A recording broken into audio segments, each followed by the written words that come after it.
Hello my fellow kaiju fans, I'm Godzilla Guy G and welcome back to the Triple G cast. And happy holidays everyone and Merry Christmas. It's been a while since we've done a Triple G cast, and it's about damn time that we get it started again. Also, this will be my last video of 2022, though 2023 is only a couple of days away, so yeah. Anywho, on the Triple G cast today, we're not looking at a Christmas themed kaiju movie because those are almost impossible to come by. However, we are looking at a movie that was released in December of this year on Netflix. That being an overlooked Norwegian kaiju movie called Troll. Yep, that's right, a kaiju movie from Norway. Now, I was originally going to make a review of Shin Ultraman as my last video of 2022. However, I decided this one fit a little bit better since it came out in December and all that, and a lot of people don't know about this, so I kind of wanted to spread some awareness about it, because it's not every day that you get a Norwegian kaiju movie. With that being said, don't worry, I am going to make a review of Shin Ultraman next year. Exactly when that will happen, I don't know, but I do have it in my plans. Anyways, as always, spoilers for the movie. If you have not seen it, go and watch it on Netflix and then come back and watch this, because I do want you to check it out, because I do think it's kind of fascinating. Anyways, you have been warned, let's go. Like I mentioned earlier, Troll came out in 2022 and is directed by Roar Uthaug. The cast includes Ine Marie Wilhelm, Kim Sigurd Falk Jørgensen, Mats Sjøgaard Pettersen, and Gard Bjørnstjerne Eidsvoll, among others. And the film has a runtime of 104 minutes. Now for a quick plot synopsis from Letterboxd. Deep inside the mountain of Dovre, something gigantic awakens after being trapped for 1,000 years.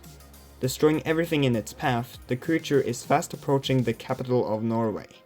But how do you stop something you thought only existed in Norwegian folklore? And so, with that out of the way, let's move on to my 5 bullet points, which as usual is going to be the story, characters, kaiju stuff, music, and other things I want to talk about. So let's begin with the first bullet point, that being the story. Now, this movie has a very standard kaiju movie plot. A kaiju is awakened from somewhere, here a mountain specifically, and goes on a rampage for one reason or another. Yeah, this is a plot that we've seen a bunch of times already.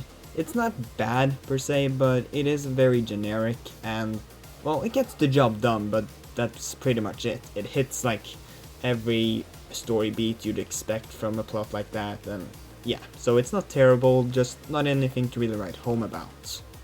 There are also some things that don't really feel fleshed out enough, though hopefully they will expand on that stuff in a sequel, which was teased by the movie itself in the mid-credit scene, so that is possible. So that's not a huge issue. There's just some really cool stuff like the troll graveyard that I really wish they spent some more time with, because that stuff was really cool.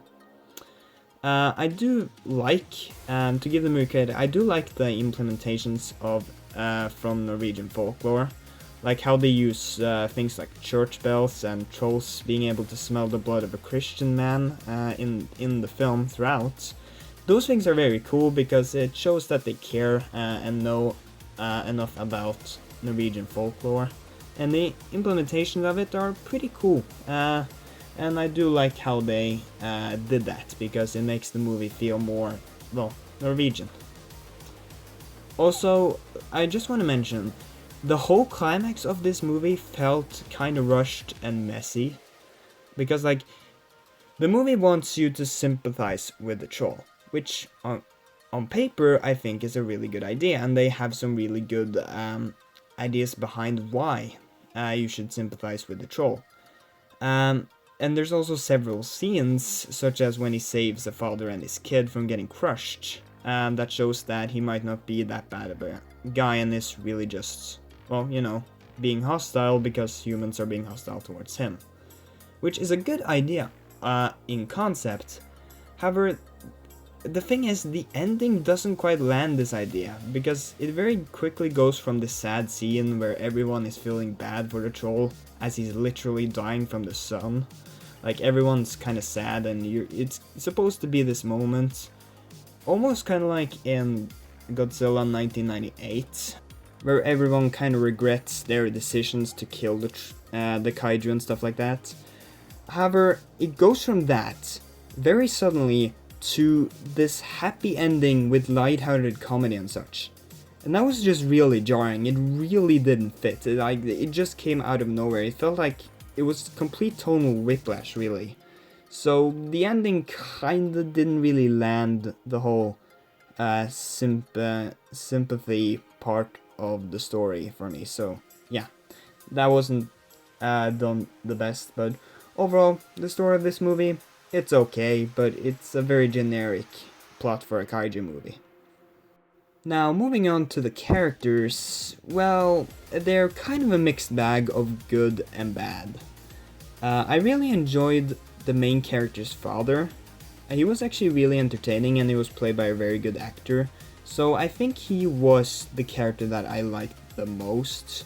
And he's really the only one that is like noteworthy for being great. Kind of sucks that they killed him off, not only because it wasted the best character of the film, but also because his bond and relationship with his daughter really could have been explored a bit more and given us like they could have given us more like flashback scenes where we see them bonding and stuff like that. Because that would have given his death more weight, because as it was, I didn't feel as much emotion as I feel like the movie wanted me to. So yeah, but overall I enjoyed his character for when he was on screen anyway. As for the main character lady, she was serviceable, pretty bland, but okay. I guess she's a completely fine main character, and yeah, that's pretty much it. Who else was there? The military guy was charming, I guess, though he really didn't have any depth or any backstory or anything like that. He was just there, and he was fine. And then there was the advisor guy, or he becomes the friend of the main character. He was sometimes charming and other times very annoying with his quote-unquote nerd references, old nerd references to kind of like nerdy media that he comes with, like Star Trek, for example.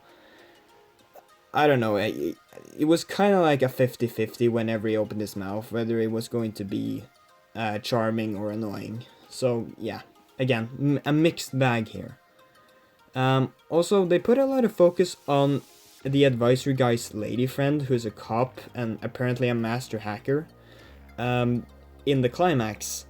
Yet we know absolutely nothing about her, except for the fact that she's a cop and that she's friends with the advisory guy. Like, we don't know anything about her or the friendship between the two.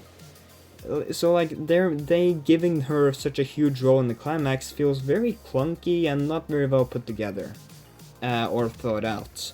So she really should have gotten like at least like one scene, one extra scene with her and the advisory guy to just get us to know a little bit more about her, because yeah, that just kind of felt weird having her have such a big role when we basically don't know anything about her. Anywho, everyone else in the movie are there, and they're fine, I guess. The one guy was played by one of the actors from my favorite childhood Advent series, though. So that was neat, at least. Now, for the main attraction of this movie, the titular troll. Now, I really like this design, like it's pretty much exactly what I was expecting for a kaiju troll, and it looked pretty good. And also, the CGI was surprisingly solid for the most part, which is kind of surprising for a Norwegian movie, though I do think this one had a substantially higher budget than most other Norwegian films. But yeah, the CGI on them was pretty good actually. And the troll scenes themselves were entertaining and fun, of course, though I actually thought the build-up to his appearance was actually really well done, and I think I might have actually preferred it. Like the way they used like the footprints and stuff like that, and the way the first time we get a glimpse of him is like someone recording it, and it's from like the ground perspective as he charges through the mountain. That was really cool, like very good stuff. So the build-up, really good. The troll scenes themselves, alright, pretty entertaining. Now, the scene where the troll is first shown in his full glory, like when the characters actually get to see him properly, that scene is really cool, but then it just kind of ends very abruptly. Like, that's just something I wanted to mention because it was kind of jarring, but yeah, that was just kind of weird. But other than that, the scenes with him were very good. Though, again, the troll being made somewhat sympathetic was a cool decision, and a decision which I liked, even though it wasn't executed the best. Because, however, I do think it leads to some pretty interesting lore, again, with the whole troll graveyard thing. And I hope that gets explored in a potential sequel. But yeah, the sympathetic part of the troll, really cool idea. Could have been executed a little bit better, but overall, interesting idea. Now, for the music, it was a standard movie score. I really don't have anything to say about the music. I just have to mention it because it's one of the points I go through. I don't have any complaints or praise. It was fine. It was completely serviceable. Let's move on. Now, finally, for other things I want to talk about, I want to mention that the script in this wasn't great. A lot of the interactions between characters felt scripted and not like real conversations. They always felt very staged. And there was a lot of the dialogue that I just didn't like in general. Like, most of it was fine, but yeah, some of it did kind of bug me. Also, the first and last scenes in this movie felt very rushed, which probably was due to the movie's short runtime. But a movie having a weak start and end, it's not great, since that's what most people are gonna remember. So yeah, I just want to mention that as well. But yeah, that is it for my thoughts on this movie. So in conclusion, an alright kaiju flick. Though it being a Norwegian kaiju movie does make me like it more than I otherwise probably would, because like I said, it's a very standard run-of-the-mill kaiju movie that kind of goes by the book, you know, follows all the rules, and doesn't really stand out, but also isn't bad. So overall, I'm gonna give Troll a 5 out of 10. Yeah, overall, it's serviceable, though nothing fantastic. However, I do want you to actually go and check it out, since, well, I'll never say no to a Norwegian film getting more attention from the rest of the world. So be sure to check it out on Netflix if you have the time. So yeah, be sure to do that. Though, I'm just gonna mention, if you want a great Norwegian kaiju movie about trolls, then I urge you to check out Troll Hunter or Trolljägaren from 2010, which is a brilliant found footage movie that not nearly enough people are aware of. And the way that movie handles like trolls and the history behind them and stuff like that is awesome. So please check that out, as well as this film, because that movie is great. Anywho, yeah, that was it for this video. Again, this will be the last of 2022, so I'll see you guys in 2023, which hopefully is going to be a bigger year than 2022, because, yeah, you know, the break and all that stuff. Though it is going to be my last year of high school next year, which means final exams are coming up, and I have a lot of film projects and stuff like that, but hopefully I will be able to post a decent amount of stuff next year. So let's hope for a good 2023 for this channel. Anywho guys, that was it for this video. If you enjoyed it, then be sure to give it a like, and if you want to see more content from me, then be sure to subscribe and hit that bell for notifications for whenever I upload a new video. Anyway guys, that was it. Merry Christmas, or Merry whatever you celebrate, and I'll see you guys in the next year and the next video. Bye bye.